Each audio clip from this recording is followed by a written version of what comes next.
Ola, boas noites. Pola súa condición de economista e de director xeral da primeira entidade financeira de Galicia, o noso convidado é un cualificado observador da economía galega e da española en xeral. A súa presencia nos nosos estudios coincide cunha positiva nova neste luns 16 de xaneiro, a recuperación da bolsa e tamén da nosa moeda, da peseta. Don Xosé Luís Méndez, director xeral de Caixa Galicia, moi boas noites. Boas noites. Antes de nada, parece que efectivamente a recuperación, as novas do día, que vostedes sen dúbida seguiu ao longo da xornada acerca da recuperación da bolsa e a moeda son unha boa noticia, non? Es una buena noticia, no que pueda, pero yo creo que todavía es muy prematuro el creer que nuestra moneda está estabilizada en todo lo que ha pasado en estos últimos días. Hay que esperar el transcurso de esta semana, es una semana determinante para conocer si la peseta se estabiliza o reduce, lógicamente, los grados de incertidumbre que ha tenido la semana pasada, pero no quepa duda que el hecho de que ya en el transcurso de la mañana no se haya empeorado es una buena noticia. Queda por conocer los mercados de Norteamérica, que estarán en este momento en plena apertura y por lo tanto puede ser otro elemento importante para definir qué le puede pasar a la peseta en el transcurso de esa semana. Tanto influye, señor Méndez, na economía a situación política pola que atravesa o país? Influye, lógicamente, política, economía y política están correlacionadas consigo, pero no tanto como realmente a veces parece denotarse.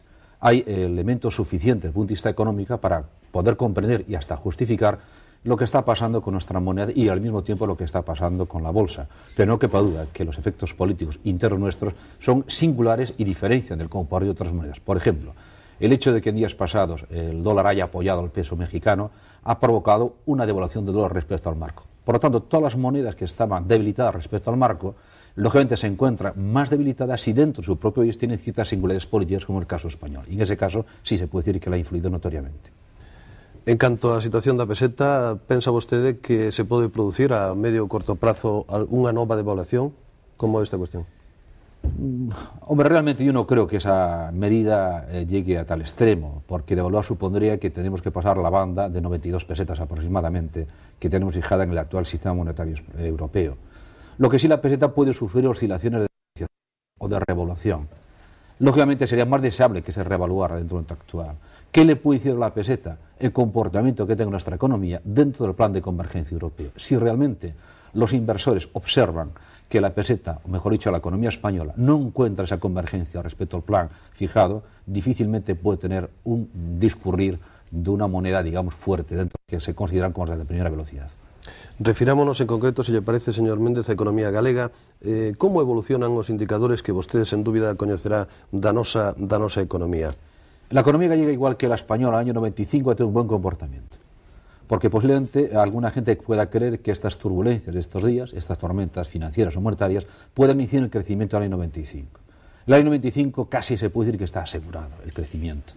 2,5-3% en el conjunto del PIB nacional. En este sentido, por lo tanto, debe ser un buen año.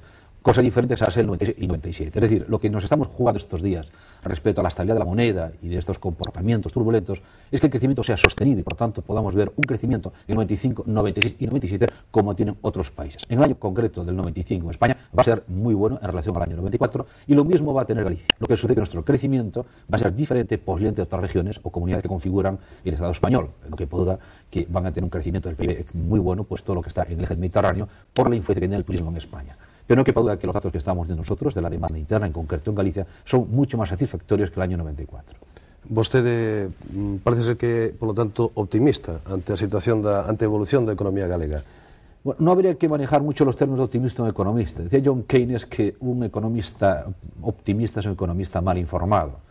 Tampoco hay que ser un hombre tremendamente tétrico ni apocalíptico, pero no quepa duda que la comparación es un hecho que se puede contrastar con los datos que estamos manejando en el mundo actual. La demanda interna está mejorando notoriamente, aunque el saldo exterior está disminuyendo su peso en el crecimiento del PIB, la demanda interna le puede sustituir, las cifras de desempleo no han sido perjudicadas, muy al contrario, están mejorando. Y no quepa duda que posiblemente este acontecimiento turbulento desde el punto de vista económico, influenciado posiblemente también por la política, ha llegado en el peor de los momentos, porque es justo cuando la economía española, incluida la nuestra, tiene una reactivación.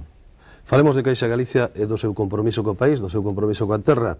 que espera vostede desa iniciativa, desa posta en común das caixas, das institucións financieras en xeral galegas, que deu lugar moi recentemente á creación do Fondo de Desenvolvemento, no que hai unha aportación moi significativa de Caixa Galicia? Sí, tenemos 2.500 millones aproximadamente el conjunto total del fondo, y en el que realmente creo que puede ser una herramienta, si la gestionamos, y espero que sí, que dé resultados muy satisfactorios y fructíferos en el conjunto de la economía de Galicia. Cubre una parcela no muy habitual en el resto de las economías, que es la inversión a largo plazo, de proyectos de grupos empresarios solventes y con ideas claras y de rentabilidad que permitan en un periodo de tiempo largo aliviarse el coste financiero. Por lo tanto, hay un sacrificio de las entidades financieras en el corto plazo, en el presente, para lógicamente poder recuperarlo después de que el proyecto ha dado consigo los frutos deseados. Yo espero, y creo que sea así en el conjunto de la economía, proyectos los tenemos de buenas compañías que probablemente lo conocerá usted dentro de 15 o 20 días que los presentaremos.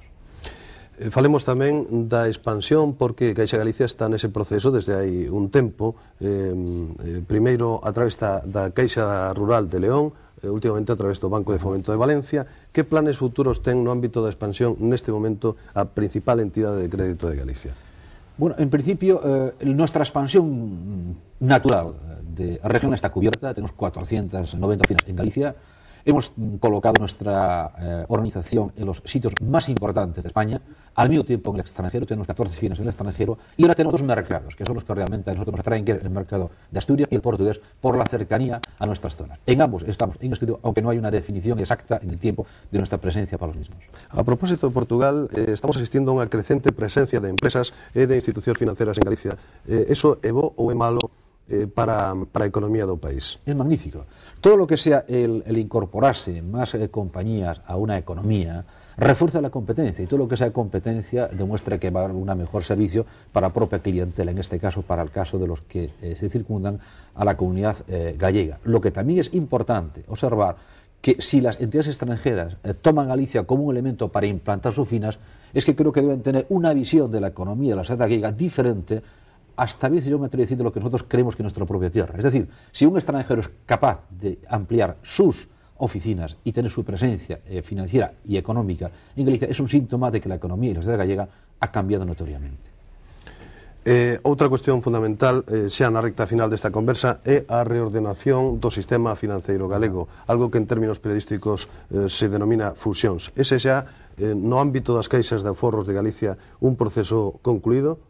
No, no tiene por qué estar concluso. En nuestro caso, yo creo que hemos ya concluido definitivamente ese proceso que hemos iniciado en el año 78 y se concluye, lógicamente, con la incorporación de las entidades que configuran hoy la actual caja en las 4 provincias. Pero en un mercado libre, un mercado competitivo como el actual, no hay nada concluido ni nada es concluso. Es decir, todo está abierto a las posibilidades que, lógicamente, pueden determinar el propio sistema y las propias instituciones que componen ese propio sistema. Podría, un pouco nesa mesma liña, podría producirse no futuro algún proceso semellante na banca galega? La banca, no quepa duda, que ha hecho un proceso en España, me refiero en concreto, un proceso también de fusiones bastante amplio, y de hecho los grupos han reducido de forma notoria. En la banca en Galicia posiblemente haya no digo una gran dispersión de banca, pero no sería extraño que a lo mejor asistiésemos en el transcurso de estos años a un proceso similar que las cajas han vivido en Galicia, también a la banca privada en concreto en Galicia. Pois, máis nada, señor Méndez, moitas gracias por acompañarnos, por estar con nos aquí nos estudios da Televisión de Galicia esta noite. Gracias, moi boas noites. Muchísimas gracias. Moitas gracias tamén a todos vostedes. Saben que mañán volveremos despois do Telexornal Noite cun novo tempo de conversa aquí na Televisión de Galicia. Moi boas noites.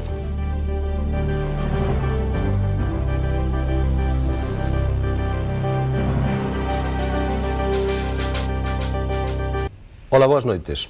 Por fin, a gasificación de Galicia vai ser unha realidade tralo acordo asinado polo Ministerio de Industria e a Xunta. Este vai ser o asunto central da conversa que agora abrimos co propio Ministro de Industria, Juan Manuel Eguegai, co que, sen dúbida, podemos referirnos tamén a outras cuestións do seu gabinete relacionadas con Galicia. Señor Ministro, boas noites, buenas noches. Buenas noches. Tras el acuerdo firmado entre la Xunta de Galicia y el Ministerio, ¿cuándo y con qué volumen por fin llegará el gas a Galicia? Bueno, yo creo que los gallegos pueden tener la confianza en este momento, y así definitivamente, después de tantas discusiones en el pasado, de que el gas llega a Galicia, llega en condiciones o en volumen suficiente, incluso con una previsión que desbordará durante mucho tiempo las posibilidades de consumo, pero llegará entre el año 96 y el año 97. a los principales centros de consumo de Galicia.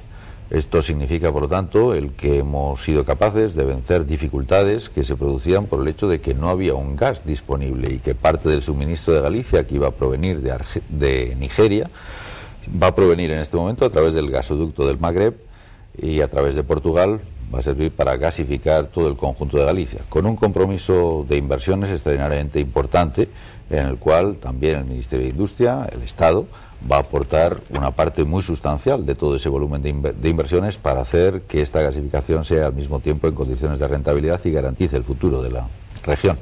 ¿Qué camino, ministro, queda por recorrer desde el punto de vista, desde la perspectiva de su ministerio, desde la perspectiva de industria, después de la gasificación de nuestra comunidad autónoma? ¿Qué camino queda por recorrer para el pleno desarrollo de nuestra comunidad autónoma, una comunidad autónoma que durante largos años ha estado pues un poco olvidada, un poco perdida en el noroeste peninsular?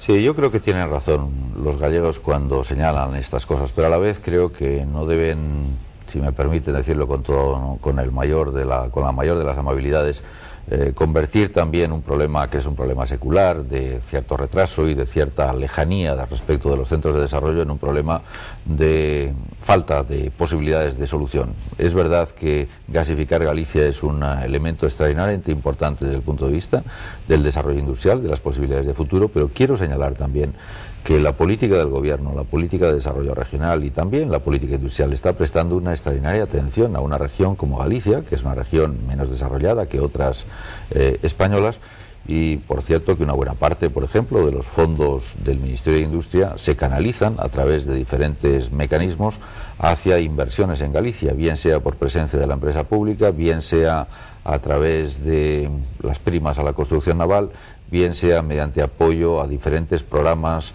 de desarrollo tecnológico, etcétera, que se están produciendo en Galicia, por cierto, cada vez más en colaboración con la Xunta de Galicia.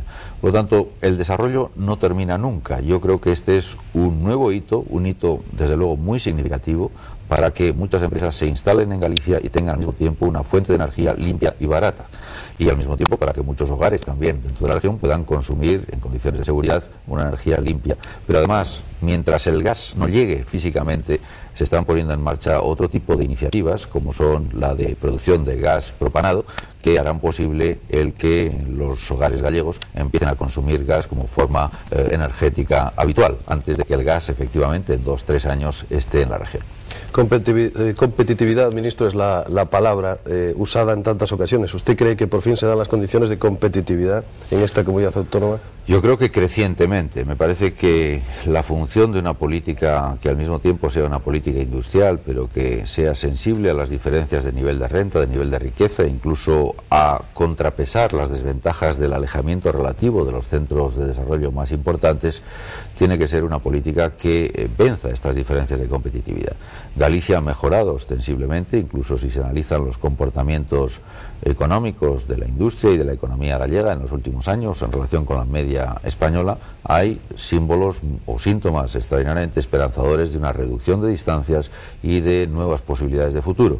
Pero creo que tenemos que seguir haciendo esa política compensatoria. Creo que el objetivo en este país es reducir, entre otros, las desigualdades de renta y de riqueza entre unas regiones y otras, y por lo tanto crear las bases para que sea posible el desarrollo autónomo, no sostenido permanentemente desde fuera, no solamente subvencionado y apoyado, sino el desarrollo autónomo. Pero quiero, en ese sentido, hacer una apelación a la creatividad gallega, que ciertamente existe, a los empresarios gallegos, a los trabajadores gallegos, que apuesten por el desarrollo en todos los sentidos, turístico también, pero también industrial de Galicia.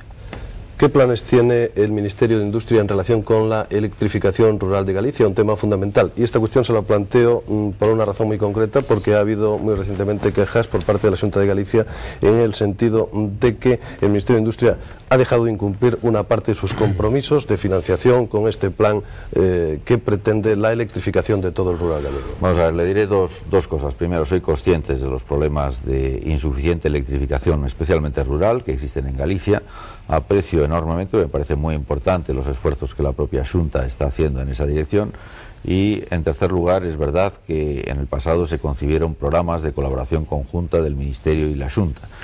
Cuando existen dificultades presupuestarias y cuando además las competencias en la materia de electrificación rural son competencias de la Xunta de Galicia, no del Ministerio de Industria, el Ministerio puede hacer algunas aportaciones, pero lo que no puede es simultáneamente contribuir a la gasificación, a hacer contribuciones en otras áreas que se entienden prioritarias y al mismo tiempo respetar escenarios que respondían probablemente a consideraciones que se hicieron hace ya bastantes años. Pero dicho esto, les quiero decir que con la Xunta hemos hablado de este tema, he tenido incluso intercambios epistolares con el consejero y con el presidente de la Xunta y sigo naturalmente dispuesto a seguir hablando de esfuerzos que conjuntamente podamos seguir haciendo. Déjenme cambiar de ámbito, ministro. La crisis política que estamos viviendo, ciertamente está afectando a la actividad económica, está provocando una pérdida de confianza en los inversores. ¿Cómo lo ve usted? En absoluto. Mire, le recordaré algo que hace solamente un año era motivo de polémica en nuestro país. ¿Qué es lo que estaba ocurriendo en un periodo en el que todavía no había conciencia en España de que estábamos empezando a salir de la recesión económica? Se discutía, en este afán por dramatizar casi todo en nuestra vida, en nuestra convivencia social y política, el que ya no había inversiones en nuestro país. Incluso al amparo de algunos casos de cierre de algunas empresas se decía la inversión extranjera está saliendo. Estos últimos días se ha hecho pública por el Ministerio de Economía la encuesta o la información, mejor dicho, de inversiones extranjeras en España y se ha puesto de manifiesto el que no solamente ha crecido en el año 1994 respecto del 93 y respecto del 92, sino que la inversión en el área de la industria manufacturera ha sido la más importante de todas las inversiones extranjeras que han llegado a España. Seguimos siendo un país extraordinariamente atractivo para la inversión y además no solamente la inversión extranjera, sino la inversión doméstica está teniendo, como lo están reflejando las cifras económicas oficiales, están teniendo ya un crecimiento positivo. Es verdad que hay una situación de crispación en muchos aspectos y que la convivencia política se ha enrarecido. Me parece que está en el interés de todos, en el interés en todo caso de los españoles en su conjunto, no hablo ya siquiera de las fuerzas políticas, el que contribuyamos a que el año 95, que está siendo un año de recuperación económica, lo podamos aprovechar y que por lo tanto pongamos los medios, todos los que tenemos responsabilidad política, para crear un ambiente diferente, porque este es un año muy importante en materia de posible generación de empleo y de avance económico. Mire, señor Eguiagaray, como ministro del Gobierno y como ciudadano vasco, tras el atentado de San Sebastián, ¿cree usted que la solución al problema de la violencia en el País Vasco pasa directamente o está directamente relacionado con el apoyo popular a Herri Batasuna? Es el debate de las últimas horas. Bueno, no tengo la menor duda de toda la estrategia que las fuerzas democráticas en el País Vasco hemos llevado en el pasado, en el presente, y se tendrá que seguir llevando a la vista de acontecimientos tan terriblemente dolorosos como el de anteayer, pasa por el esfuerzo de aislamiento de aquellos que den amparo, directo o indirecto, al terrorismo. Y otro esfuerzo que es el esfuerzo porque personas con alguna valentía, corriendo quizás algún riesgo, y a los que realmente simplemente hay que reconocerles el mérito del sentido común, como esta concejala de Herri Batasuna, den el paso de decir que esto no tiene el menor de los sentidos. Y hace falta que haya unos cuantos un poquito valientes que empiecen a decirlo, que corren quizás algún riesgo y que el resto de la sociedad les apoye. Pero me parece que es el momento para que de nuevo las fuerzas políticas sigan unidas en algo que requiere de una enorme tenacidad, de una enorme paciencia, pero que ciertamente tendrá un resultado que al final será la erradicación definitiva de ETA y de todos aquellos que sostengan semejante sin razón. Le agradezco mucho que nos haya dedicado estos minutos aquí y haya estado en nuestros estudios en Televisión de Galicia. Es un placer. Gracias, ministro, buenas noches. Muchas gracias, buenas noches. Boas noites tamén a todos vostedes e gracias por seguirnos neste tempo de conversa que lles chega despois do Telexornal Noite.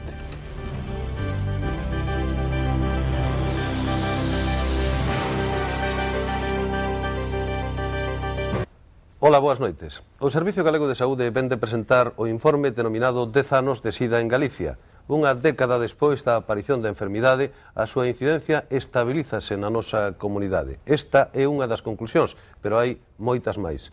Entrar no significado dos datos deste informe é o que nos ocupa esta noite na conversa que abrimos agora mesmo co director xeral de Saúde Pública do Sergas, do Servicio Galego de Saúde, don Francisco Villar. Moi boas noites, doctor Villar. Boas noites. Antes que nada, parece evidente que sí, que a incidencia da SIDA en Galicia tende a estabilizarse. Vostede nos pode confirmar este primeiro dato, non? Sí, é certo. Sí. A sida dende o ano 88 máis ou menos hasta 92 foi aumentando a tasa por millón de habitantes e a partir do ano 92 estabilizouse hasta ahora. E cal é a evolución da incidencia desta enfermidade, por un lado por sexos e por outro lado por grupos de risco? Vayamos por partes. En canto a sexos, parece que incrementa a presencia de sida, aumenta o sida na muller. Isto é así? Sí, empezouse con unha relación entre a home e muller que era de 6 máis ou menos, e tamén a partir do ano 92 vai disminuindo a relación e agora neste momento estamos entre 3 e 4, o que quere decir que hai moitas máis mulleres afectadas. En canto á incidencia, segundo os grupos de risco, sempre se falou de dos grandes grupos que son homosexuais e drogodependentes. Como están as cousas a partir deste informe? Bueno, aínda sigue sendo o grupo dos usuarios de drogas por vía parenteral o máis numeroso. Todavía ten que pensar que... de drogas intravenosas, diríamos. Intravenosas. Sí, estamos todavía no 73% de todos os enfermos da sida son deste tipo. Pero o que hai que subliñar é que a partir de fai 3-4 anos empeza a aumentar moito os enfermos que son cuya transmisión é por vía heterosexual. Isto é un dato importante e apoia moito que a información e a prevención hai que facela no grupo da poboación en general. Despois falaremos da prevención, que é sen dúbida importante. Creo que nos falta neste momento de conversa un dato absoluto, aparte das porcentaxes. Estamos en alrededor de 1.500 persoas afectadas pola enfermedade en Galicia. Sí, 1.498. E isto que significa, volvemos ás porcentaxes, comparativamente con outras comunidades autónomas e co conxunto de España? Bueno, é importante porque estamos por debaixo da media do Estado. Por enriba da media do Estado está, por exemplo, Madrid, o País Vasco e Cataluña, e nós, Asturias e outras comunidades estamos por debaixo. A nosa tasa é máis ou menos de 550 por millón e a de Madrid, por un exemplo, está por riba dos 700. En todo caso, parece que non debemos tranquilizarnos porque estamos falando dunha enfermidade que supón a segunda causa de mortalidade despois dos accidentes de tráfico. Aunque este dato parece que ten unha explicación. Isto produce nunha determinada franxa de idades, non? Sí, isto só é na franxa de idade que va entre 25 e 35 anos. Durante estes 10 anos, sí é a segunda causa de morte despois dos accidentes de tráfico. Desde o diagnóstico, que expectativa de vida ten un enfermo de sida? Este é o gran temor extendido en toda a sociedade. Bueno, a mediana máis ou menos de a supervivencia, por así decirlo, de un enfermo xa diagnosticado de sida, pois máis ou menos aos 1000 días despois de ser diagnosticado, alrededor do 50% permanecen con vida. Vostede facía referencia con anterioridade a formación e información. Sigue sendo unha cuestión fundamental a hora de prever a incidencia desta enfermedade. Vostedes que están facendo nesta materia desde o Servicio Galego de Saúde? Bueno, o Servicio Galego de Saúde ten dúas partes. Primeiro é a Dirección Xeral de Saúde Pública, que ten as funcións, por así decirlo, de prevención. Temos tres partes fundamentais, que é a vigilancia epidemiolóxica, que é o levar o registro e a explotación dos datos, como é o informe que presentamos hai uns días, e, por outra parte, temos a información, o sea, o que é toda a información que damos á poboación xeral e aos grupos en particular, como é un programa que temos na escola, en colaboración coa Consellería de Educación. Temos os kits para os usuarios de drogas por vía parenteral, que é o que decía antes, por vía endovenosa, non? E temos tamén algún programa máis. Este ano vamos poner en marcha un para os mariñeiros, por exemplo. Tamén se pode falar dun grupo de risco no caso dos mariñeiros? Sí, pódese falar dun grupo de risco importante e vamos a dedicarlle un programa especial para a prevención. Como está a cuestión, inda que vostede sexa médico, seguro que conoce a incidencia do nivel de rexeitamento social da enfermidade? Bueno, eu penso que xa levamos moitos anos traballando na prevención e na información á poboación en xeral. Penso que ahora mesmo non hai moito rexeitamento por parte da poboación en xeral con respecto aos enfermos da sida. Quédanos un dato, penso eu, que comentar, ademais dos xa citados, que son, no caso de Galicia, que é o que se refire a este informe de 10 anos da sida na nosa comunidade, as áreas xeográficas máis afectadas. Parece que hai unha provincia onde están máis casos da enfermidade por debaixo da provincia incluso algunhas áreas geográficas máis concretas. Que pode abundar nesta cuestión? Sí, bueno, hai que subliñar que a provincia máis afectada é Pontevedra, sin ninguna dúbida, e dentro de Pontevedra hemos feito no informe, figura unha distribución por áreas de saúde, e a máis afectada é ao de Salnés. Ten unha tasa acumulada por encima dos 1000, e a seguinte que Pontevedra non chega aos 700, o sea que é unha diferencia importante. E este feito concreto vai os levar a vostedes a algunha actuación en concreto nestas áreas donde se produce en maior medida a enfermedade, onde se detecta? Isto vai depender moito e depende moito dos usuarios de drogas, non? Todas a prevención que facemos está, ou a maior parte da prevención que facemos está para este grupo de risco, non? Unha última cuestión, unha última reflexión xa de carácter global, doctor Villar. Vostede é optimista despois dos datos deste informe que reflexan os 10 anos de SIDA en Galicia? Sin lugar a dúbida, sin lugar a ninguna dúbida, temos que ser optimistas porque, bueno, o dato é a conclusión máis importante do informe é que a SIDA, aínda que é un problema de saúde pública importante en Galicia, o que non hai dúbida é que tende a estabilizarse, que xa é estabilizado, e pensamos que se mantendrá así. Non convén baixar a guardia en todo caso? Non, eso nunca. Moitas gracias por comentarnos todos estes aspectos do amplo informe do Servicio Galego de Saúde. Doctor Villar, moitas gracias. A todos vostedes tamén moitas gracias por seguirnos unha vez máis neste tempo de conversa que chega pola noite na Televisión de Galicia. Moi boas noites a todos.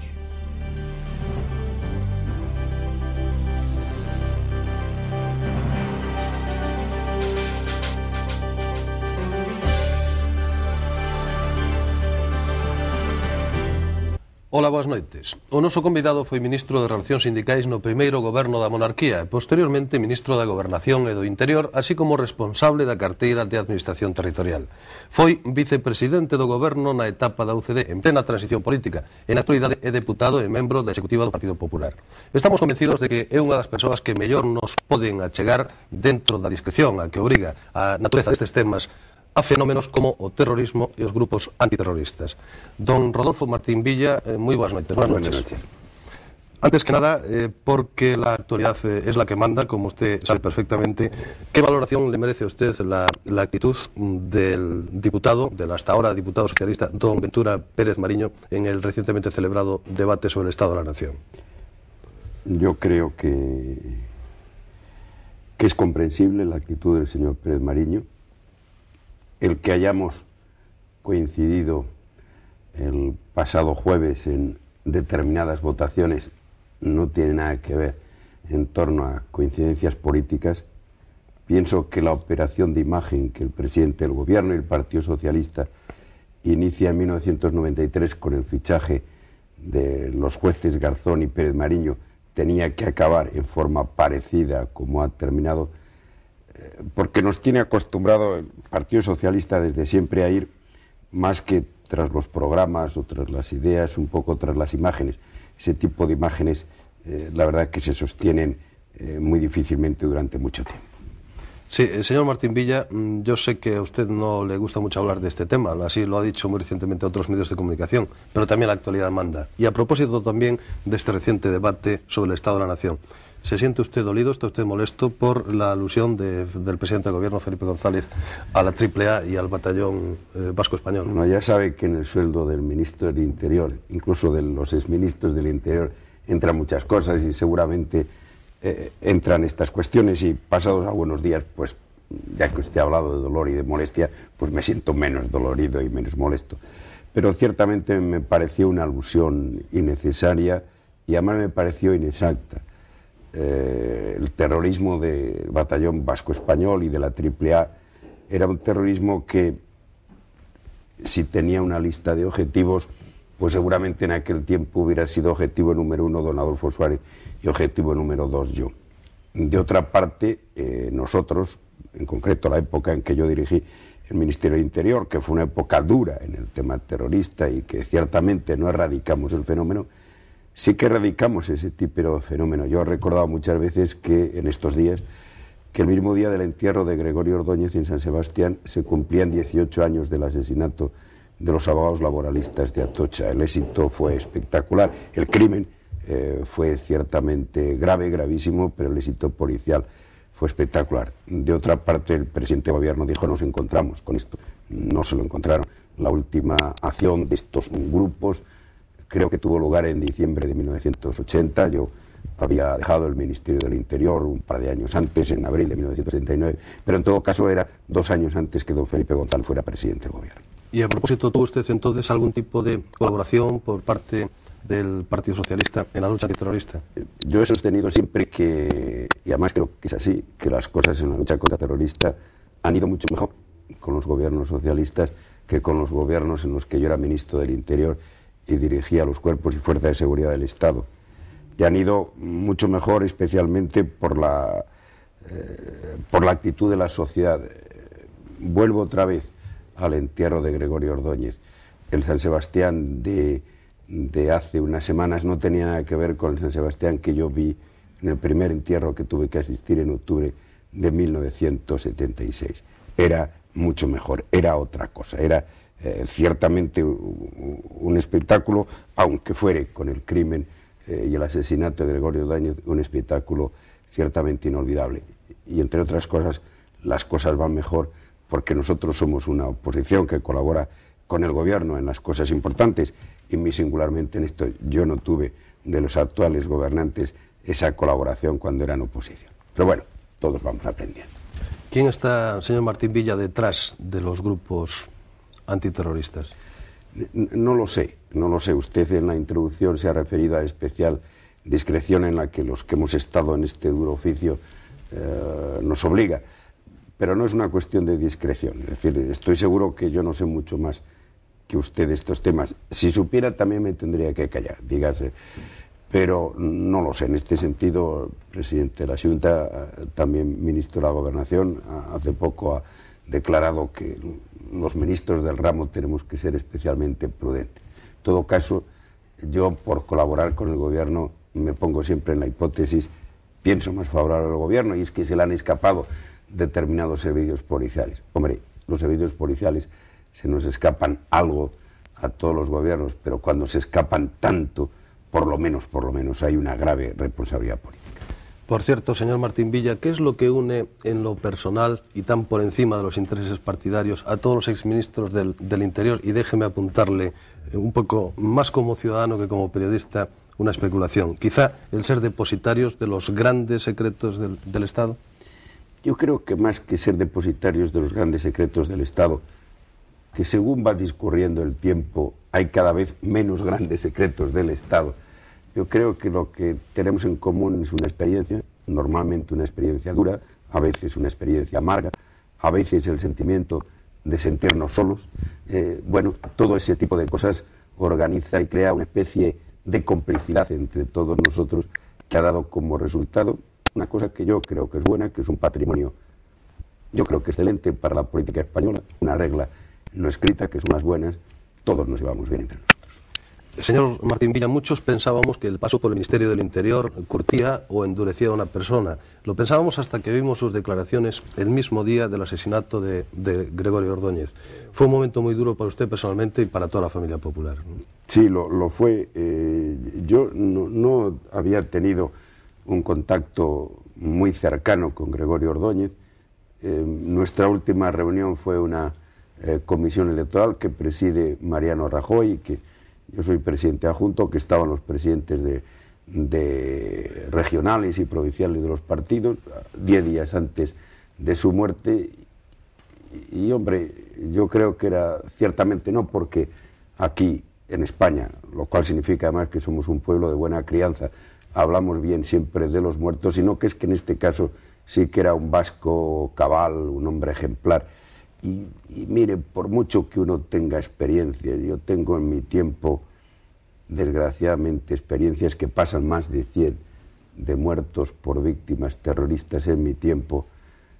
La verdad es que hay cosas a las que uno no se acostumbra, y además yo creo que es bueno que no se acostumbre. Una cosa es la cara de palo que a veces tiene que poner el ministro del Interior, y otra cosa es la actitud de la persona. ¿Y es la pérdida de apoyo popular por parte de Herri Batasuna, por parte de HB, la clave para que se resuelva de una vez por todas el problema de la violencia? Yo creo que lo que es fundamental es la pérdida de ayuda popular que tiene el fenómeno terrorista, por supuesto en España, pero muy especialmente en el País Vasco. Mire, en la época de la transición, quizá por un fenómeno comprensible, dada lo específico de la transición española, había veces en esa soledad a la que me refería antes del ministro del Interior, que a veces yo me preguntaba, ¿y seré el único, aparte de los policías y los guardias civiles, el único que está en contra del terrorismo? Yo creo que el gran avance es que ahora con los terroristas, con los asesinos, solo están ellos mismos y sus aliados políticos, que son HB. ¿Estamos, se puede decir, cerca del fin del fenómeno ETA? Nunca se puede decir que estemos en el fin del fenómeno terrorista, y además me parece que en esto hay que ser también especialmente cauto y prudente. Pero lo que sí que es cierto es que estamos en una situación que no tiene nada que ver, que es muchísimo mejor que la situación de la transición. Una última cuestión, señor Martín Villa, una última reflexión. Considerando que usted fue en todo momento siempre partidario de que la dirección de la Guardia Civil fuera ostentada precisamente por un civil y no por un militar, ¿cómo ve usted, transcurridos los meses que han transcurrido desde la desaparición de Roldán, este fenómeno, el caso Roldán, como exministro del Interior? Yo realmente sufrí, como sufrieron mis antecesores, una situación que no era buena. El director general de la Guardia Civil era un teniente general del Ejército de Tierra, que nombraba a otro ministro, el ministro primero del Ejército y luego el ministro de Defensa, pero luego, como la Guardia Civil, sus misiones habituales son misiones, digamos, de tipo policial, las acciones se marcaban en la dirección del ministro del Interior y el responsable político era el ministro del Interior. Era el responsable político de un cuerpo en cuya dirección no influía. No me parece que es la mejor de las situaciones. Yo traté de irla resolviendo y hubo una primera solución que, manteniéndose una dirección general al cargo de un teniente general del Ejército, se designaba por el Consejo de Ministros, pero ya propuesta de los dos, del ministro de Defensa y el ministro del Interior. La solución actual de un director general civil yo creo que es mejor, y una de las deplorables consecuencias de lo que ha sucedido es que haya pasado lo que ha pasado con el primer titular civil de la Guardia Civil. Muchas gracias por sus reflexiones, muchas gracias por sus aportaciones, señor Martín Villa. Muchas gracias. Muy buenas noches. Buenas noches. Gracias también a todos ustedes, muy buenas noches.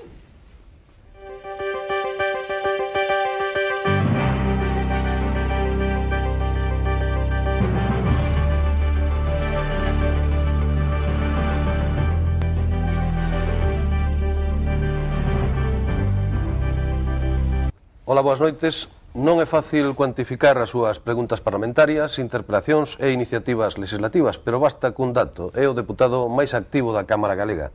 Alfredo Suárez Canal é membro do Bloque Nacionalista Galego no Parlamento e con el falaremos da vida parlamentaria e da actividade política neste tempo de conversa que está con vostedes habitualmente a esta hora da noite na Televisión de Galicia. Señor Suárez Canal, moi boas noites. Boas noites. Non sei se vostede xa fixo pola súa parte esa cuantificación das súas iniciativas, que diríamos moi numerosas, non? Sí, pero eu creo que a noticia referíase fundamentalmente ás presencias nos plenos, e iso depende moitas veces de circunstancias aleatorias, depende dos proxectos de lei que presenta o Goberno. Neste caso, introducí varios que respondían á responsabilidade da que eu represento o Bloque Nacionalista Galego. Depende tamén das iniciativas que presente outro grupo da oposición, que está moi volcado en presentar cuestións referentes ao funcionamento da administración, que é a miña responsabilidade, e dependeu tamén dunha circunstancia que se diu que foron as irregularidades nas obras de Verín, que motivou moitas presencias miñas no pleno do Parlamento. En definitiva, no Bloque Nacionalista Galego temos distribuídas por áreas as responsabilidades con un traballo máis ou menos proporcional de todos os deputados, e a miña presencia máis acusada nos plenos do Parlamento obedece fundamentalmente a estas circunstancias aleatorias. Estáse falando, señor Suárez Canal, últimamente da posibilidade de que exista, de que se establezca un canle de diálogo entre a Xunta e a oposición nacionalista. que condicións teñen que darse por parte do Bloque para que se chegue a esa situación de diálogo? Bueno, fundamentalmente porque teñen que darse condicións por parte da Xunta de Galiza. As condicións para o diálogo do Bloque Nacionalista Galego veñense establecendo no Parlamento dende o comenzo da legislatura. Nos presentamos iniciativas legislativas de moi diverso tipo, todas constructivas para ofrecer solucións e alternativas aos problemas do país. Presentamos iniciativas de control, presentamos textos alternativos aos proxectos de lei que presenta o Goberno, e é a Xunta a que ten que evidenciar ese talante de diálogo fundamentalmente con dúas condicións ao meu xuicio. A primeira delas, comprender que o Parlamento é unha institución que, entre outras funcións, ten a de dialogar, debatir, transaccionar e mesmo negociar.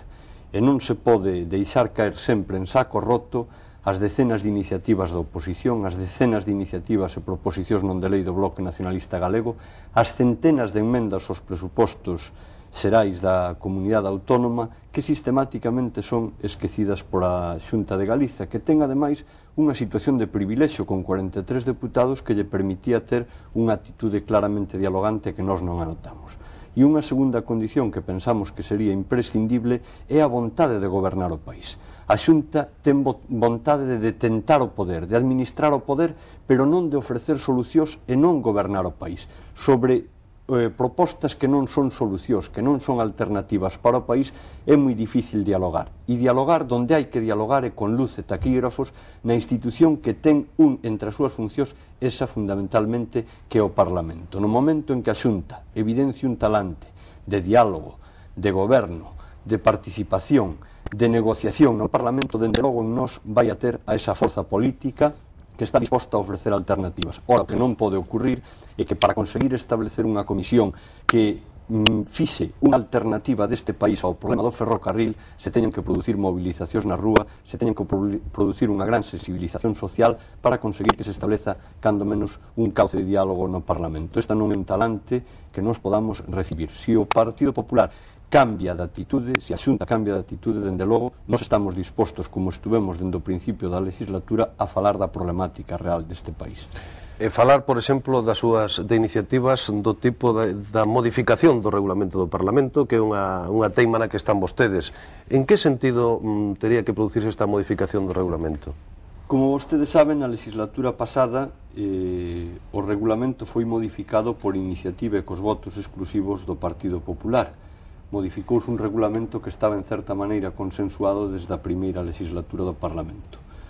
Unha vez que se modifica este regulamento, nós en esta legislatura estamos observando carencias fundamentais. Carencias nos debates de totalidade. Como é posible que un proxecto de lei que ten centos e centos de enmendas se teñan que debatir no trámite final, é dicir, donde vai a ser votado xa definitivamente ese proxecto de lei no pleno do Parlamento, en 15 minutos todas as enmendas? Como é posible que o debate dos presupostos, que é o debate fundamental, quedara absolutamente devaluado? Como é posible que un grupo parlamentario, que é sobre o que recaen fundamentalmente a actividade do Parlamento, non teña a capacidade de ter iniciativa para solicitar a creación dunha comisión de investigación ou mesmo unha comparecencia dun conselleiro? Ou como é o que estamos a padecer os grupos parlamentarios da oposición, que o número de iniciativas que se debaten é reducido en tanto en cuanto se presentan moitas e eso distorsiona un pouco que o Parlamento este connotado coa realidade social.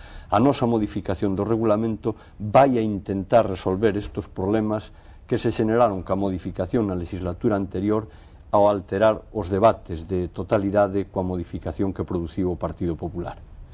Como se ve, falando xa de outro tipo de cousas en outro ámbito distinto, a actual crise política española? Sabemos que o BNG é contrario, así o expuxo moi recentemente, a convocatoria de eleccións anticipadas.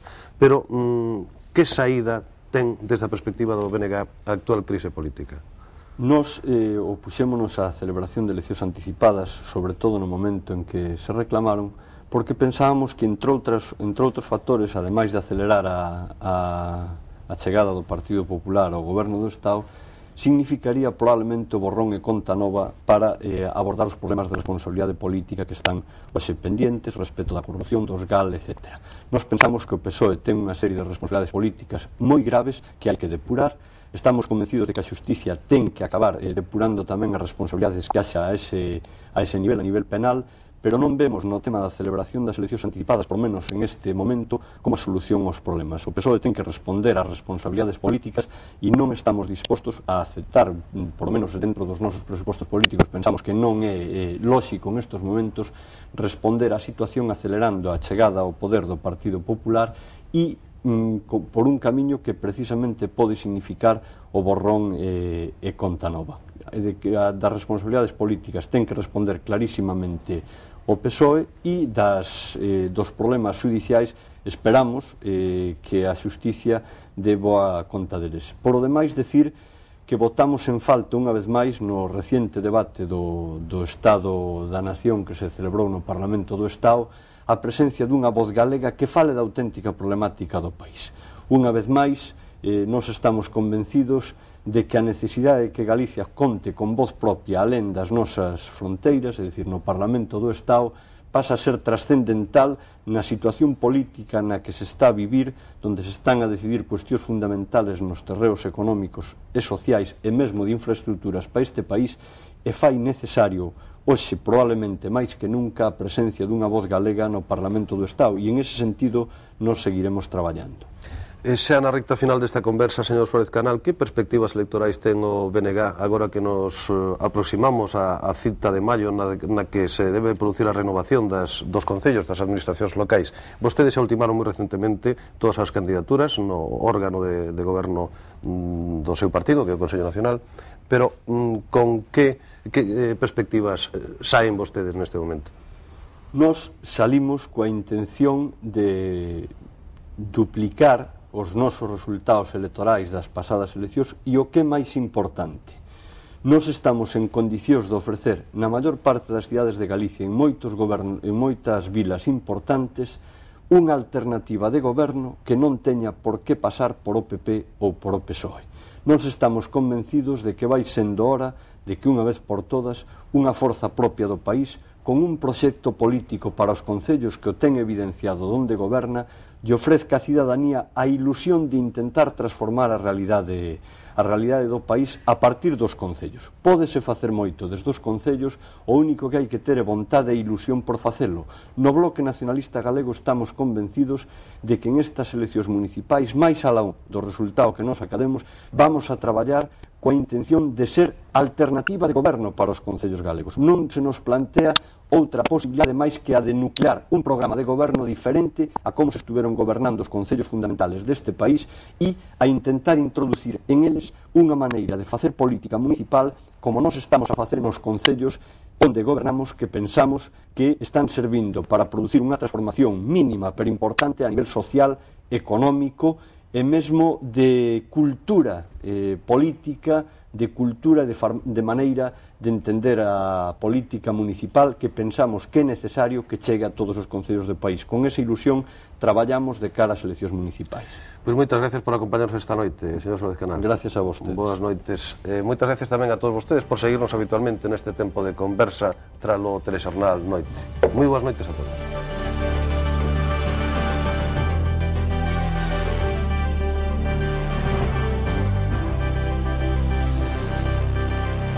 Hola, moi boas noites. Mantemos esta conversa con don Julio María Sanguinetti poucas horas antes de que tome posesión por segunda vez da presidencia do país. Deste país que abriu as portas en tantas ocasións os emigrantes galegos. Doctor Sanguinetti, boas noites, buenas noches. Buenas noches. Antes de nada, por entrar por la política interna del país, ¿cómo va a ser la convivencia de los partidos políticos, de los dos grandes partidos en el gobierno que tomará posesión dentro de unos pocos días? En el Uruguay hemos llegado a una situación de bastante fragmentación electoral, consecuencia de nuestro propio sistema electoral que en el fondo ha estado alentando estas posibilidades de división, y esto hizo que luego de la última elección tuviéramos todos temores sobre la capacidad de gobernabilidad que emergía de esa situación. Felizmente hemos realizado entendimientos, conversaciones, diálogos con los 4 partidos con representación parlamentaria y hemos llegado a un entendimiento que nos ha permitido, primero, constituir un gabinete de amplia base con el apoyo de los 2 grandes partidos tradicionales que representarán en el 67% del Parlamento. Y en segundo lugar, acuerdos parlamentarios parciales con las otras fuerzas, fundamentalmente de izquierda, en algunos aspectos legislativos con los cuales se ha discutido. Ha sido un diálogo levantado, un diálogo de altura, un diálogo realizado además a la luz del público, con todos sentados en una mesa, y esto creo que habla de la madurez del sistema político uruguayo, que nos permite mirar con una sana y optimista perspectiva los tiempos que vendrán. Yo quisiera pedirle a usted, doctor Sanguinetti, una reflexión sobre el nuevo mapa político que de alguna forma se dibuja en el país después de estas elecciones. Porque pasamos de un escenario político bipartidismo a una situación de carácter tripartidista. Sí. Bueno, el Uruguay, como usted sabe, tiene 2 grandes partidos históricos, el Partido Colorado y el Partido Blanco. En términos así muy gruesos, en el siglo pasado eran lo que llamaríamos el Partido Liberal, el Colorado, el Partido Conservador, el Blanco. El Colorado más afincado en la ciudad, más de los inmigrantes, y el Partido Blanco más del medio rural, ¿no? Esto en términos muy gruesos. El Partido Nacional más nacionalista, el Partido Colorado más universalista. Todo esto en los últimos años se ha ido desdibujando y naturalmente son 2 grandes corrientes dentro del espectro democrático. Uno con algún tinte más por alguna cosa que por otra, pero yo diría que sin que ello marque diferencias de filosofía. Hay a veces diferencias de política. Luego está el conglomerado de izquierdas que se ha ido formando en los últimos años, que sumó a los demócratas cristianos, a los socialistas, a los comunistas, en fin, variadas orientaciones, y que primero se llamaron Fidel, luego se llamaron Frente Amplio, los llaman Encuentro Progresista, y que es la tercera fuerza, que tiene en esta elección mostró un crecimiento importante. De modo que hay, yo diría, 3 colectividades, la primera que resultó la nuestra, la segunda el Partido Blanco, la tercera el conglomerado llamado Encuentro. De modo que este es el panorama, pero yo creo que es un panorama que pese a esa fragmentación se ha recompuesto de un modo, a nuestro juicio, positivo, lo cual es fundamental porque el Uruguay ha entrado también hoy en el Mercosur, que es un sistema de comunidad económica y administrativa creciente con sus vecinos, con Brasil, con Argentina y con Paraguay. De modo que para nosotros es un gran desafío y precisamos un gobierno estable, un gobierno operativo. El Uruguay en esa perspectiva tiene grandes oportunidades, pero también grandes cargas, porque el Uruguay es el que tiene, digamos, los costos internos más elevados por seguridad social, es el que tiene el nivel de vida más elevado en su conjunto, el que tiene los mejores indicadores de calidad de vida, pero como consecuencia también tiene una competitividad un poco más comprometida desde ese punto de vista. De modo que para nosotros el Mercosur es un gran desafío en el cual tenemos que ubicarnos en base a calidad de nuestra producción y de nuestros servicios. Por eso entonces estamos planteando una reforma educativa muy importante, estamos planteando una reforma económica de reconversión productiva, estamos planteando una reforma tributaria que apoye este objetivo anteriormente dicho, y estamos planteando también una reforma constitucional y del sistema electoral para poder evitar esta tanta dispersión que se está produciendo en el sistema político.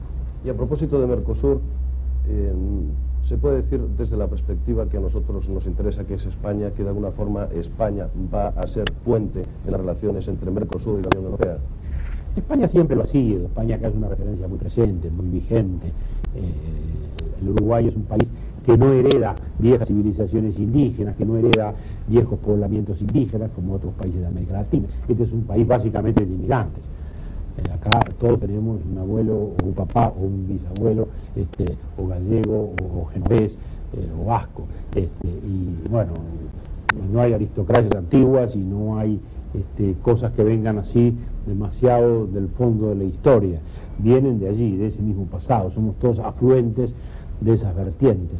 Acá cuando alguno asume un poquito una actitud aristocrática, siempre le decimos, bueno, mira, sí, hay diferencias, si ustedes llegaron a un barco antes que nosotros y nosotros un barco después, pero acá este es un país de inmigrantes, básicamente, y eso es lo que le ha dado su perfil igualitario, su llaneza de estilo, digamos, la no existencia de esas aristocracias viejas, o de la tierra, o de la sangre, en fin, fueran indígenas o españolas, como las hay en otros países, y eso es lo que ha perfilado fundamentalmente la actitud de apertura, nuestra propia vida cultural muy abierta. Es decir, acá usted lo ve en la vida, en el habla diaria, ¿no es verdad? Usted ve un equipo de fútbol y siempre va a encontrar que alguien diga en el vasco tal, el gallego tal o el tano cual, tano italiano, ¿no? Bueno, ¿por qué? Porque eso es una cosa asumida naturalmente. Somos todos uruguayos, pero todos sabemos que uno es el gallego, el otro es el tano, el otro es el vasco, ¿no?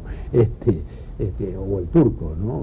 Que no es turco propiamente, porque acá le decimos turcos a los sirios, a los libaneses, a todos los de esos orígenes medio orientales. Entonces, esto es muy característico del país, y bueno, y creo que es uno de sus mayores activos, ¿no? Que es lo que lo hace abierto, ¿no? Y usted, que sigue de cerca la actualidad política en España e incluso colabora muy directamente con algunos medios de comunicación de amplia difusión, ¿cómo ve la actual situación, diríamos que, bueno, de cierta convulsión política que vive España? ¿Cómo la ve? Bueno, nosotros la miramos primero con la distancia que da el océano, segundo con la neutralidad que debemos, ¿no? Porque bastantes líos tenemos acá para introducirnos en los vuestros. Pero en todo caso los vuestros son los nuestros también, porque nosotros queremos una España que ande y que esté con nosotros en nuestros temas. Yo soy optimista porque creo que España está viviendo algunas turbulencias políticas y también económicas, pero quizás estas segundas vayan pasando y que las perspectivas mejores de Europa entera quizás le den de nuevo un mejor momento, y bueno, y quizás con una economía mejor habrá un mejor talante para encarar las cosas. Yo no miro nunca estas situaciones con pesimismo, al revés. Si uno mira lo que ha vivido España desde que terminó el franquismo hasta hoy, ha sido todo muy positivo. Pues España entró en Europa, se reconvirtió, progresó, se desarrolló. Bueno, en un momento de alguna turbulencia política. Bueno, ojalá se resuelva y se resolverá. Sí. Doctor Sanguinetti, déjeme referirme en concreto a Galicia, a los miles de gallegos que están aquí ya desde el siglo pasado. ¿Qué han aportado tradicionalmente? ¿Qué ha aportado la comunidad gallega residente en Uruguay a este país? Bueno, yo diría que es parte misma del país. No se puede concebir el Uruguay sin gallegos, como no se puede concebir el Uruguay sin vascos, o no se puede concebir el Uruguay sin italianos, sobre todo lígures o genoveses, como mis propios ancestros, ¿no? Que vinieron con Garibaldi, ¿no? La colectividad gallega ha sido fundamental, es parte misma del ser del país, gente de trabajo, gente de esfuerzo, gente de familia. Creo que el uruguayo es muy de la modalidad gallega. Cuando yo estoy en Galicia y veo los viejos y veo los niños, son nuestros viejos, son nuestros niños, veo el barcito de la esquina, es el mismo nuestro, ¿no? Entonces uno ve una total identidad, es decir, que no es que uno diga hay una colectividad gallega acá, no, los uruguayos somos eso mismo, somos gallegos, tenemos un ingrediente muy fuerte, y los inmigrantes le aportaron muchísimo al país, porque los gallegos son los que hicieron, bueno, basta pensar nomás que en el sector de la salud, las mejores entidades que existen acá son fundamentalmente gallegas. Fíjese que los primeros seguros de salud, si se quiere, que hubo en este país fueron las mutualistas, la Asociación Española, es española pero fundamentalmente gallega, y la Casa de Galicia, que son dos de los 3 o 4 mejores hospitales del país u organizaciones manejadas hoy todavía por gallegos o hijos de gallegos, con gran orgullo de su propia condición.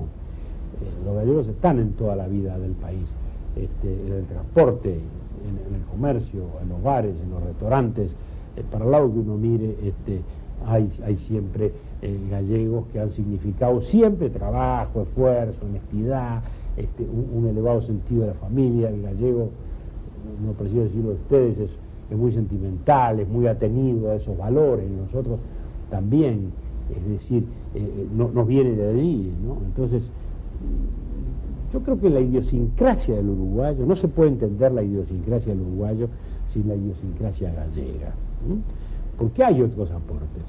Fíjense que hay acá un aporte catalán importante también, pero sin embargo no está tanto en el carácter nacional, siendo tan importante como han sido aquí los catalanes en realización. El carácter nacional está impregnado, muy impregnado, de todo ese sentimiento gallego. Bueno, yo le diría más, el presidente Fraga es una persona absolutamente familiar acá, que puede recorrer Montevideo o ir a cualquier lugar del país como la propia Galicia, porque así va a ser mirado como alguien propio, como alguien que integra nuestro propio cuadro, nuestra propia vida, nuestro propio estilo. Es una persona respetada por todo el mundo, de derecha, de centro, de izquierdas.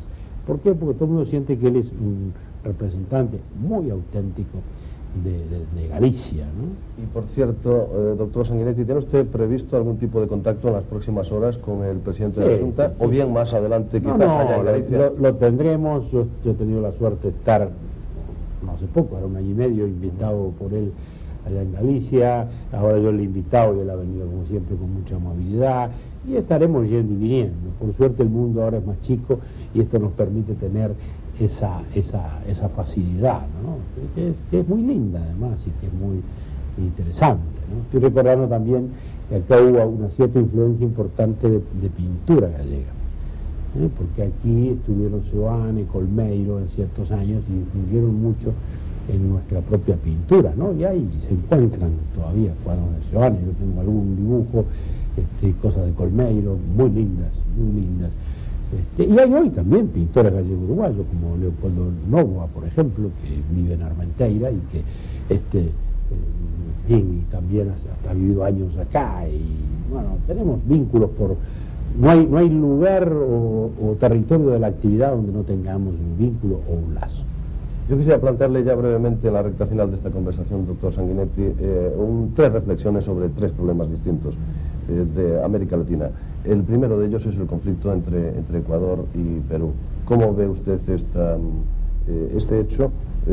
Pues unas horas antes de que se produzca precisamente aquí una negociación. Es un viejo conflicto, de esos conflictos de frontera que se sobreviven a sí mismos.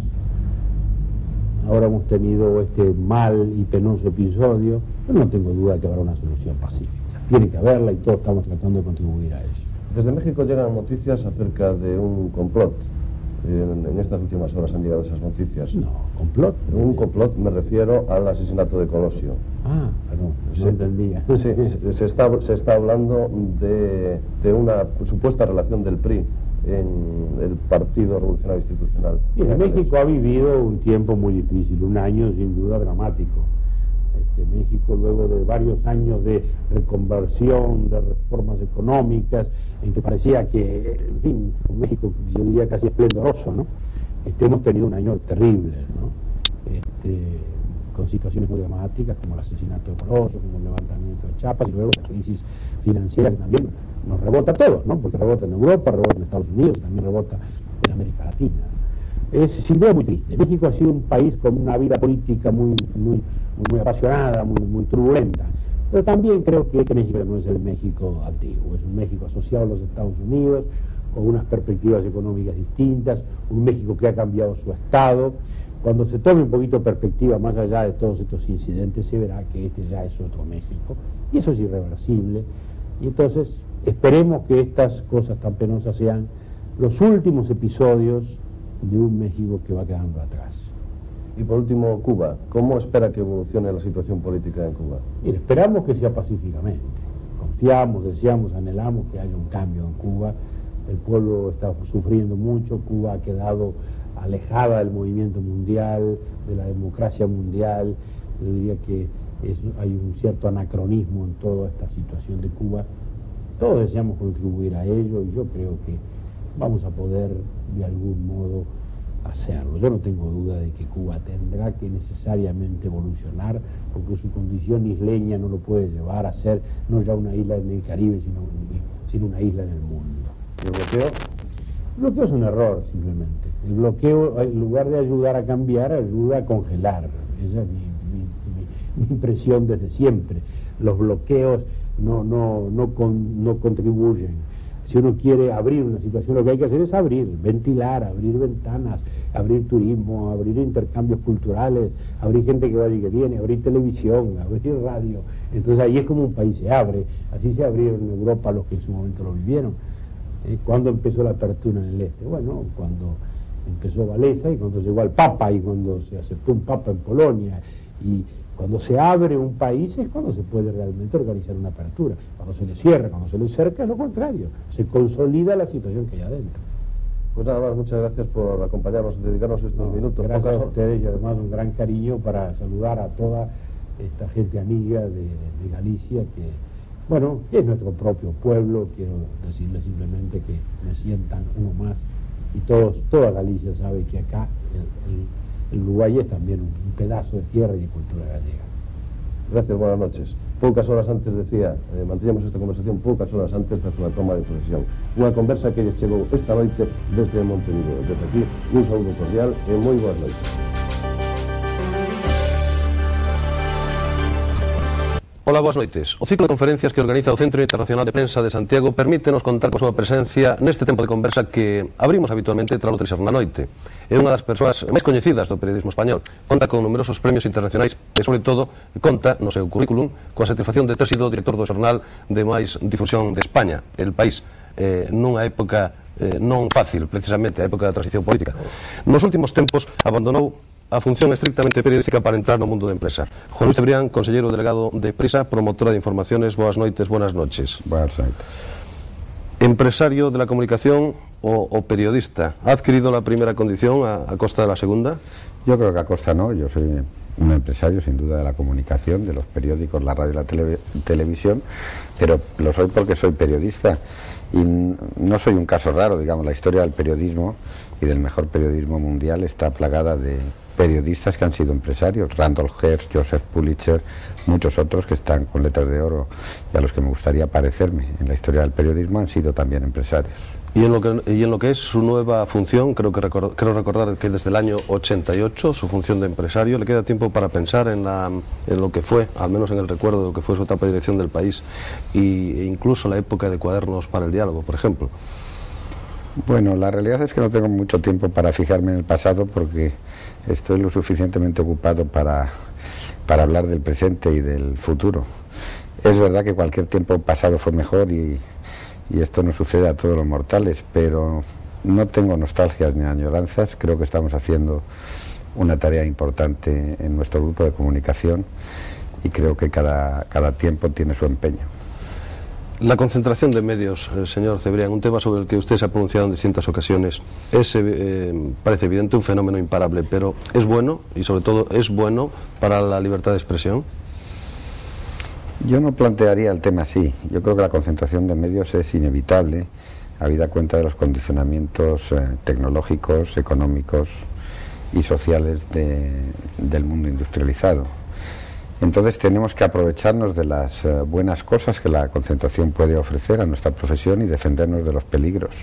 Para defendernos tenemos que garantizar la autonomía de decisión de las redacciones y de los directores de los medios, pero tenemos que saber que estamos en un mundo invadido por las multinacionales y que si no tenemos grupos de comunicación fuertes en España, acabaremos siendo arrasados por los grupos extranjeros. ¿Y cómo ve el periodismo de denuncia, el periodismo de investigación que está cobrando, bueno, pues un gran impulso en los últimos tiempos, sobre todo si vemos la actividad política, el día a día, ¿no? Bueno, no todo periodismo de denuncia es de investigación y no todo el periodismo que asegura que es de investigación responde a tal calificativo. Muchas veces los periódicos son simplemente buzones de protestas, de filtraciones o de denuncias que hacen otros, que en ocasiones los periodistas comprueban y que en otras ocasiones no. Yo creo que es una función del periodismo la protesta contra el poder y el limitar los abusos del poder y por lo tanto creo que está bien que se ejercite en ello, pero creo que los periodistas no deben ser subsidiarios de las acusaciones de otros sin realizar una tarea profesional de investigación y de comprobación de los hechos. Hablaba usted en una reciente conferencia, y cito textualmente, de amarillismo creciente en los medios de comunicación. ¿Mantiene esa afirmación? En algunos medios de comunicación. Sí, yo creo que ha habido un deterioro, fruto quizás de la radicalización del debate político y del empeño de algunos sectores, fundamentalmente en Madrid, creo que es un fenómeno muy madrileño, de algunos sectores de los medios de comunicación en derribar al gobierno a cualquier precio. Yo creo que es un derecho democrático de todo español poder expresar su opinión contra el gobierno y tratar de derribarle, pero yo creo que la democracia exige comportamientos profesionales deontológicos que en algunas ocasiones determinados medios de comunicación no observan. También quiero referirme a otra afirmación que recogí en la prensa de hace pues unos pocos meses. Decía usted acerca de la calidad del periodismo español, o contestando una pregunta sobre el particular, que se ha hecho muy castizo. ¿Esto quiere decir que retrocede la calidad del periodismo, del trabajo periodístico en España? Quiere decir que se ha hecho muy castizo, es decir, que se ha encerrado en sí mismo, ha perdido dimensión universal o dimensión internacional, está mirándose demasiado al ombligo constantemente y está más interesado a veces por el retruécano o la forma literaria que por la investigación de los hechos y el análisis de los mismos para la comprensión de los lectores. El casticismo yo creo que es un mal de nuestra vida cultural y política, y en ese sentido yo sí creo que hay un deterioro. El consumo de prensa, señor Cebrián, como medidor de alguna forma del nivel o de la calidad de vida o de la calidad o del nivel cultural de un país, bueno, está evolucionando favorablemente en los últimos años, pero ¿es de su perspectiva suficiente ese incremento? Nunca será suficiente, y además siendo un empresario de periódicos no me podría parecer nunca suficiente. Es verdad que se ha aumentado el número de lectores, yo creo que porque los periódicos se han hecho más interesantes, en cierta medida mejores, pese al deterioro que señalaba que se ha producido en los últimos años. También se han modernizado las empresas, los sistemas de distribución, y ha aumentado el nivel cultural medio del público. ¿Y el hecho de que el segundo periódico en difusión en España sea un periódico deportivo, le merece a usted algún tipo de reflexión? No, a mí no me parece nada escandaloso. Es más escandaloso el hecho de que el primer periódico por difusión en España sea un periódico de calidad como es El País. El fenómeno de la prensa popular, que tiene mucho que ver con la prensa deportiva o la prensa del corazón, no existe en España como en otros países, como Alemania, como Francia, como Inglaterra. Yo creo debido a que la gente perdió el hábito de lectura durante la dictadura, durante el franquismo. Y normalmente son los periódicos populares los de mayor tirada en las democracias industrializadas. O sea que lo que es atípico es que el periódico de calidad, el periódico de referencia dominante, como se llama, que es El País, sea a la vez el periódico de mayor tirada. Periódico que también ha entrado de alguna forma en esa dinámica de introducción, y si no usted me corregirá, de introducción en el mercado regional o en el mercado de los periódicos regionales, porque ahí está la edición para Galicia del País. Hay otros periódicos que están en esa misma dinámica. ¿Cómo ve usted este fenómeno de aproximación al mercado regional, al mercado de las comunidades autónomas, desde los periódicos de ámbito nacional? Yo pienso que el mercado de la prensa está transformándose con arreglo a las innovaciones tecnológicas y a las demandas de los nuevos tiempos.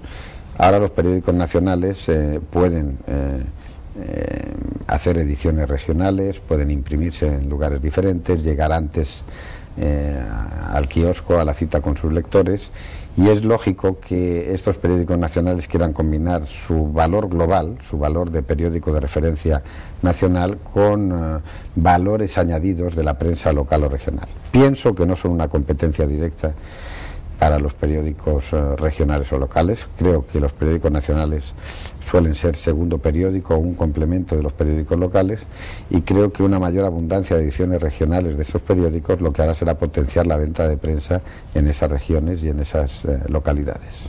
Señor Cebrián, por su vinculación a una cadena de televisión que se puede definir de alguna forma como temática, ¿qué futuro queda en el panorama audiovisual español a las televisiones temáticas y sobre todo a las televisiones generalistas, en este mundo que es ya un mundo sin fronteras en cuanto a los medios audiovisuales?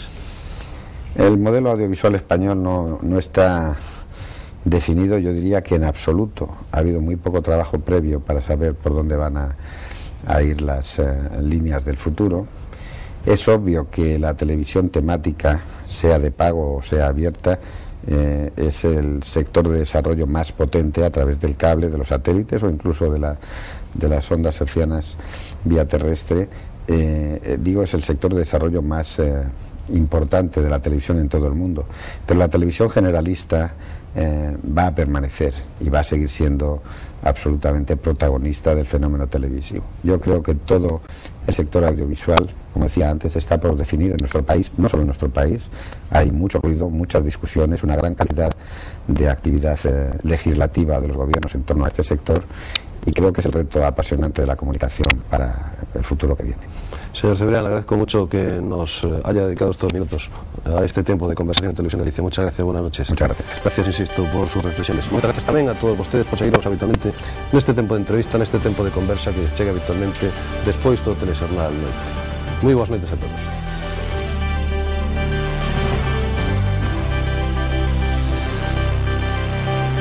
Ola, moi boas noites. Ourense, a terceira cidade de Galicia, é hoxe o noso obxectivo. A cidade das Burgas experimentou un cambio de signo político nas pasadas eleccións locais que deron lugar a un goberno municipal do Partido Popular. Da toma de posesión do novo alcalde, Manuel Cabezas Enríquez, cúmplense nestes momentos 100 días, o que, como xa se sabe, constituye un período axeitado para unha primeira análise sobre esta nova etapa do goberno municipal ourensán. Señor Cabezas, moi boas noites. Hola, boas noites. Con que ánimo afronta vostede ou afrontou hai agora 100 días ou 100 e pico días este novo período, un período novo na súa vida persoal, na vida dun home ata agora empresario e enseñeiro agrónomo de profesión? Pois con moito ánimo, con moitas ganas e con un gran peso que é o peso da responsabilidade que dá ter encima dun número importante de votos de cidadáns ourensáns que están esperando cousas a facer e que, dende logo, Ourense as necesita e vamos a tratar de darllas nestos próximos 4 anos. Falábamos, señor Cabezas, de que Ourense é, e isto é un dato obxectivo, un dato evidente, a terceira cidade de Galicia. Sin embargo, sempre arrastrou unha serie de carencias, unha serie de deficiencias. Que ten que ocurrir para que se corrixan dunha vez por todas esa débeda histórica que non sei quen, non sei se Galicia ou a Administración Galega ou o Goberno Central ten con Ourense? Que ten que ocurrir? Pois a terceira cidade de Galicia que, dende logo, na aportación de recursos por parte de outras administracións non se notou hasta agora e que esperemos que a partir de agora sí que exista unha sensibilidade especial con Ourense.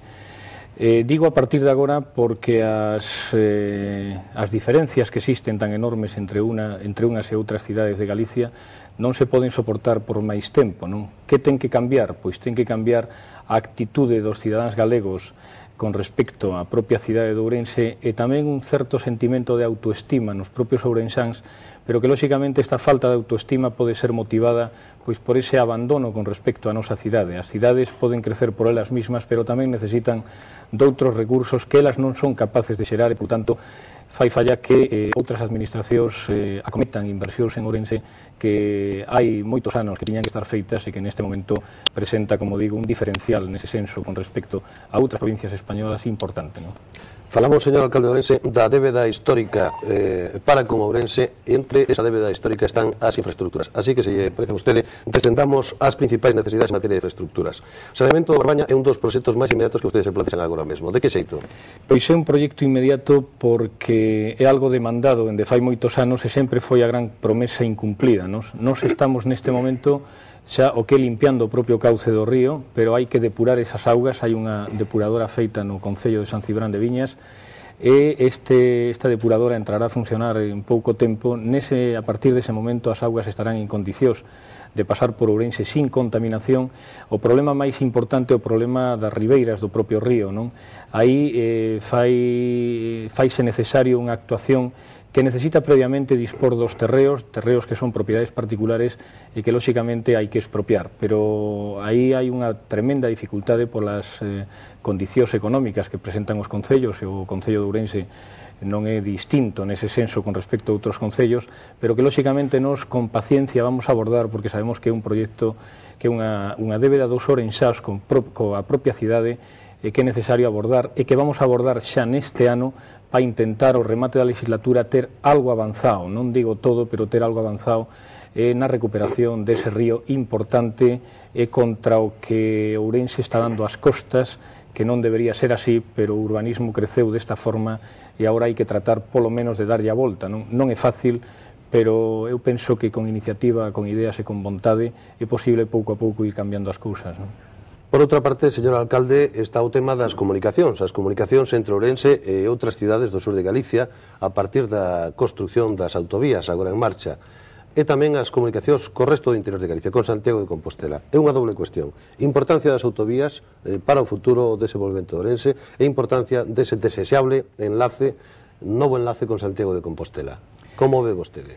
Pois neste momento teño que decir que o vexo mal, dado como se están desenrolando as obras das autoestradas, concretamente das Rías Baixas que comunica Vigo, Ourense con Benavente. Teño que decir que as autovías, as autoestradas, son fundamentales a hora de promover un desenrolo nun territorio.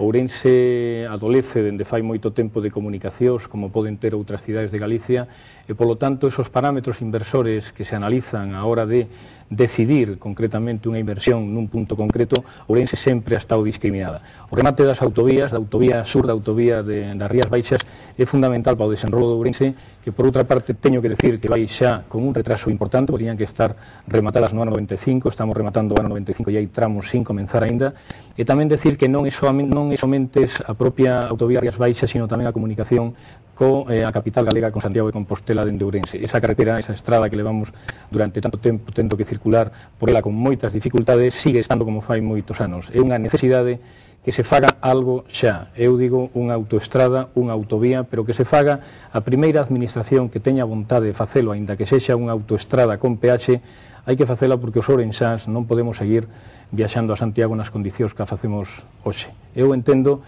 que Ourense, que era un centro comercial, deixou de serlo porque era moito máis fácil chegar a outros sitios e iso temos que recuperalo porque indudablemente ese comercio sigue existindo e é necesario fundamentar ese comercio nun acceso fácil a nosa cidade, que eu entendo que cando eso se dé vaise recuperar importantemente ese sector que é clave e fundamental para a nosa economía, non? E a propósito de economía, unha última cuestión no momento en que xa prácticamente estamos na recta final desta conversa. Señor alcalde de Ourense, como están as contas do Concello? Con que estado de contas se atopou vostede e o seu equipo a hora de tomar posesión do novo equipo de goberno, do Goberno Municipal de Ourense? Cal é o estado real das contas e se nos pode adiantar algo acerca desa auditoría que estaba en marcha, os resultados ou un avance dos resultados desa auditoría en marcha? Sí, económicamente recibir o Concello como nos o recibimos é prácticamente unha herencia envenenada porque funcionamos absolutamente encorsetados nunha situación de contas que é difícil resolver dun ano para outro, non? O Concello de Ourense neste momento, a situación das súas contas impide que no capítulo de inversións poida figurar algunha partida. Para iso hai que racionalizar de alguna maneira os costos, os gastos que ten neste momento o Concello. Non é fácil, pero é posible e temos que empezar por coñecer verdadeiramente o fondo da situación. Para iso estamos realizando unha auditoría neste momento que esperamos acadar o resultado final no próximo mes de novembro e a partir de aí definiremos cales son as nosas líneas de actuación, pero ten que ir por unha racionalización nos capítulos de gasto para poder dedicar recursos ao capítulo de inversión e poder facer aquelas cousas que os cidadáns están esperando de nós e que non somente o cidadán espera de nós, sino que a propia cidade o necesita e hai cousas que teñen que salir das propias arcas do Concello. Ese é o noso reto de aquí a decembro, de tratar de conformar un presuposto que teña certa capacidade inversora para ir cambiando un pouco a cidade de cara a que esa autoestima da que falaba antes poida ser asumida por parte dos cidadáns ourensáns e incrementada por esas axudas que espero que cheguen de outras administracións, entre elas da Administración Autonómica, para darlle un cambio de senso o que é o rumbo que tiña a cidade hasta agora, non? Moitas gracias, señor alcalde, por acompañarnos esta noite nos nosos estudios. Moi boas noites. Moitas gracias. A todos vostedes tamén moitas gracias por seguirnos habitualmente e hoxe un día máis neste tempo de conversa. Quedan xa que a información do tempo e que as noticias do mundo do deporte. Moi boas noites.